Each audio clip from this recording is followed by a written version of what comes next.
Salam sejahtera untuk kita semua. Nama saya Tresia Maria Jonjala. Saya guru Bahasa Indonesia di SMP Negeri 4 Wanukaka, Kecamatan Wanukaka, Kabupaten Sumba Barat, Provinsi Nusa Tenggara Timur. Saya adalah mahasiswa PPG kategori 1, gelombang 2 di LPTK Universitas Negeri Surabaya. Hari ini saya akan melaksanakan praktik mengajar PPL Aksi 1 dengan menggunakan model pembelajaran Problem Based Learning. Selamat menyaksikan.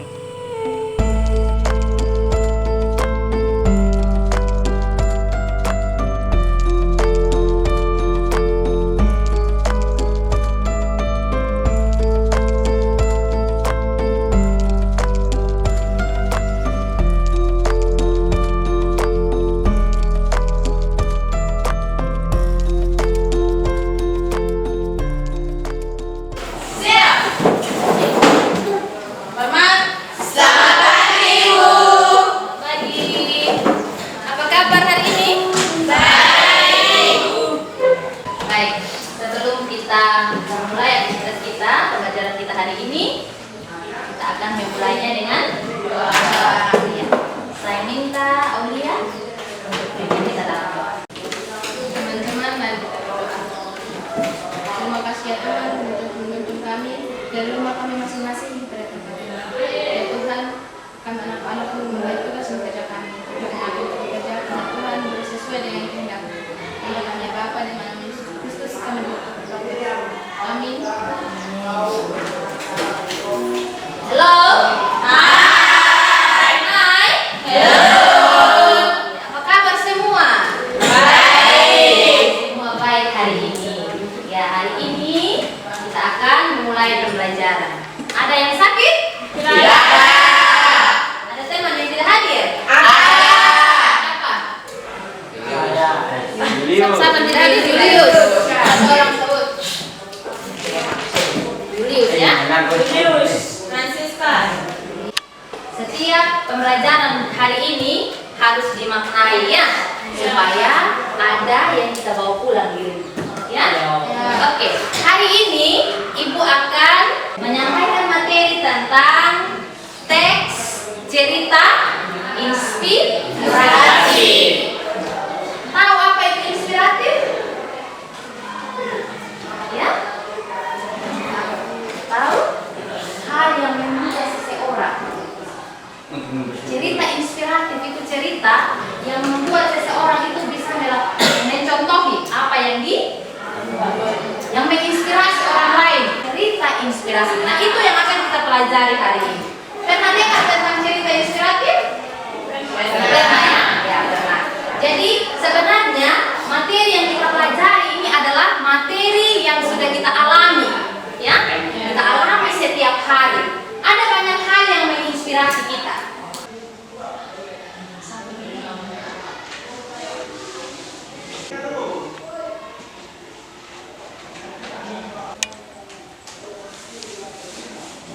Nah, apa tujuan kita belajar hari ini? Segala sesuatu yang kita lakukan itu ada tujuan. Apa tujuannya kita mempelajari? Yaitu di sini ada satu. Siswa dapat menuliskan kesan yang terdapat dalam teks cerita inspiratif yang dibaca. Jadi teks cerita inspiratif yang dibaca itu kita akan menentukan kesan apa yang ada di dalam. Lalu kedua, siswa dapat menuliskan rasa empati. Rasa empati itu sama dengan merasakan apa yang dirasakan orang lain dalam teks cerita inspiratif yang dibaca.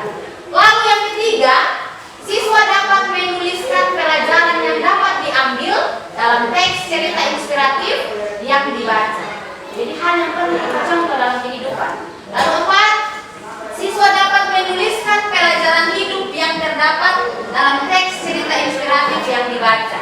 Jadi pelajaran hidup yang dapat kita pedomani, yang dapat kita lakukan dalam kehidupan kita sehari-hari.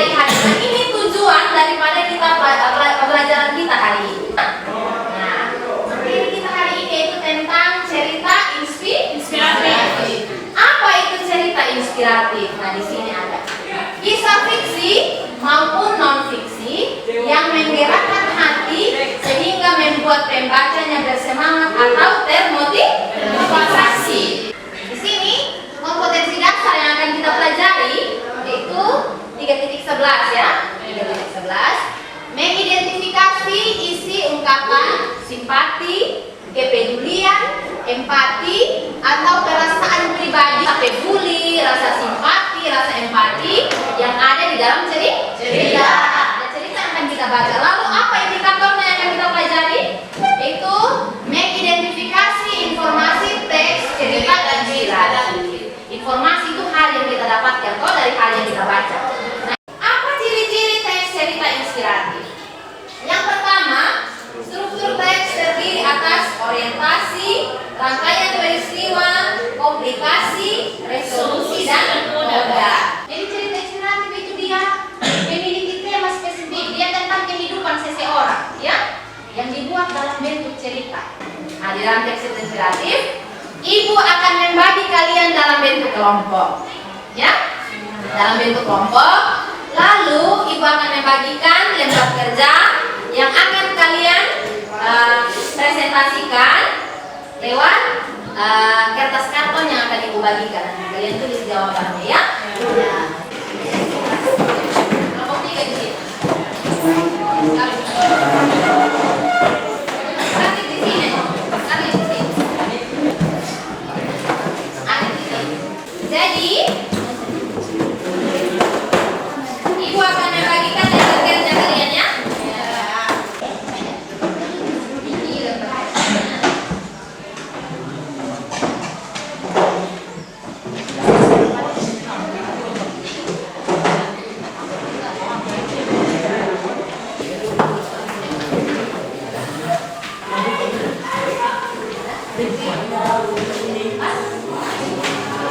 Halo. Hai. Lembar kerja kalian sudah ibu bagikan. Nanti, hasil pekerjaan kalian akan ditulis di dalam kertas karton ini, ya. Ditulis di sini. Lalu hasil pekerjaan kalian akan ditempelkan di depan ketika kalian presentasi. Nah, ini adalah mind mapping, ya. Nah, ini akan kalian tempelkan untuk presentasikan hasil. Jadi jawabannya ditulis di sini, ya.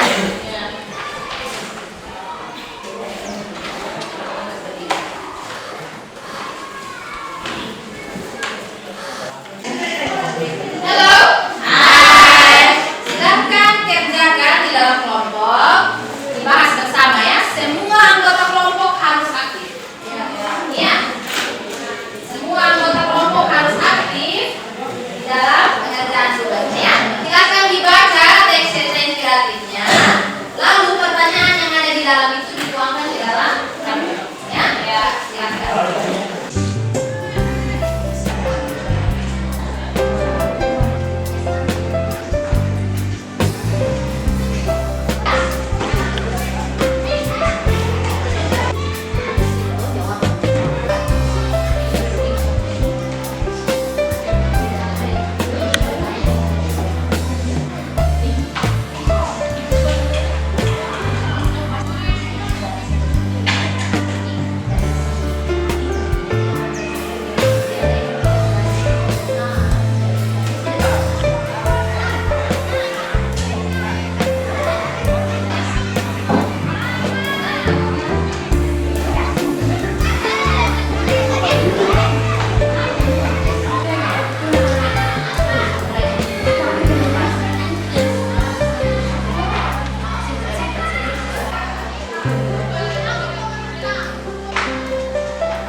Parte.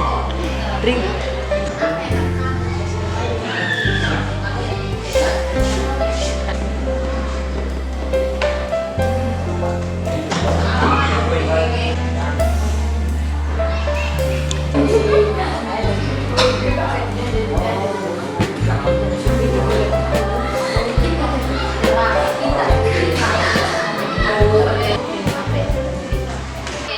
Masing-masing kelompok sudah mengerjakan soal-soalnya, dan sekarang ketua kelompok dari masing-masing kelompok akan mengambil undian untuk menentukan siapa yang akan tampil duluan. Oke, ketua kelompok 1 silahkan ke sini, kelompok 2 dan kelompok 3. Silakan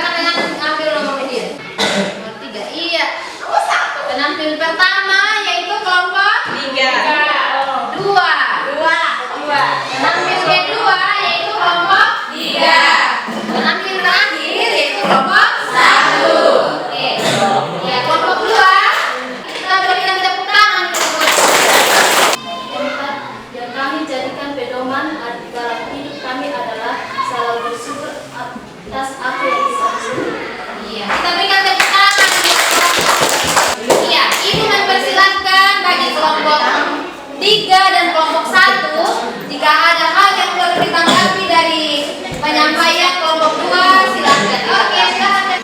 Kami dari kelompok 1 bertanya, ini dengan cara apakah kita selalu bersyukur dalam kehidupan kita?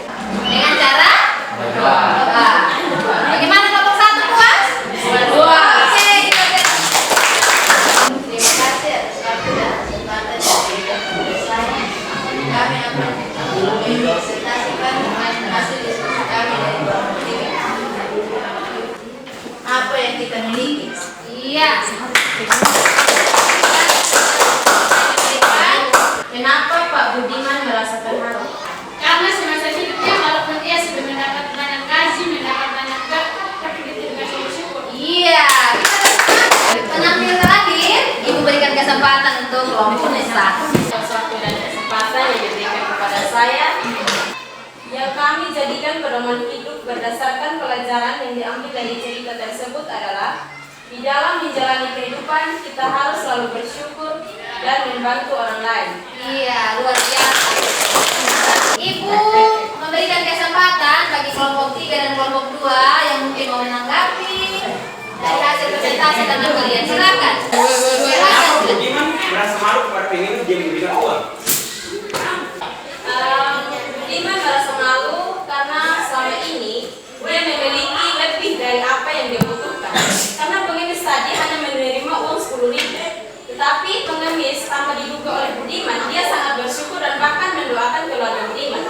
Tetapi menurut cerita, Budiman ketika melihat gaji yang besar pun, dia tidak pernah mengucapkan terima kasih Tuhan atau bahkan bersyukur. Dia hanya tersenyum. Setiap kelompok sudah mempresentasikan hasil pekerjaannya dan hasil pekerjaannya sangat luar biasa, ya? Iya. Kalian sudah mampu mengidentifikasi informasi teks cerita inspiratif lewat menentukan kesan, rasa empati, pelajaran dalam hidup dan juga hal yang akan kita jadikan pedoman hidup. Nah, sekarang kita sama-sama menyimpulkan pendapat kita ini. Nah, pendapat dari 3 kelompok. Yang pertama, kesan apa yang kita temukan di dalam tadi?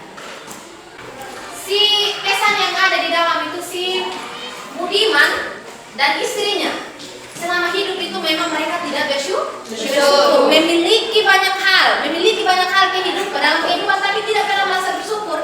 Lalu mereka merasa malu dengan si pengemis tadi yang meminta-minta. Dalam hidupnya dia berjanji akan selalu bersyukur. Oke, itulah pelajaran hidup yang kita pelajari dari teks cerita inspirasi. Oke, terima kasih untuk setiap kelompok yang sudah mempresentasikan hasilnya dan kita akan bertemu minggu depannya dengan materi. Kita akan menyimpulkan ciri dari teks cerita inspiratif. Dan sekarang kita akan mengukur hal-hal yang kita pelajari hari ini. Teks cerita inspiratif itu apa? Masih ingat tadi? Cerita yang mengubah seseorang dan menjadi inspirasi. Oke, itu tadi ya. Jadi menggugah hati seseorang untuk peduli terhadap orang lain. Tadi sudah disampaikan oleh ketua kelompok 1. Jadi itu pembelajaran kita hari ini. Mungkin ada yang mau bertanya? Tidak ada? Iya, Mas, hari ini oke. Sebelum kita mengakhiri rangkaian kegiatan kita akan berdoa. Kita bersyukur karena Tuhan sudah menyertai kita dari awal pembelajaran sampai akhir pembelajaran. Dan saya minta Ibu Bea untuk memimpin kita dalam doa. Silakan kita ambil sikap doa. Teman-teman, mari kita berdoa. Bapa kami yang ada di surga, dimuliakanlah namamu, datanglah kerajaanmu, jadilah kehendakmu di atas bumi seperti dalam surga. Berilah kami rezeki pada hari ini dan ampunilah kesalahan kami, seperti kami pun mengampuni yang bersalah kepada kami. Dan janganlah masukkan kami ke dalam pencobaan, tetapi bebaskanlah kami dari yang jahat. Amin. Demikian pertemuan kita hari ini. Selamat siang. Siap.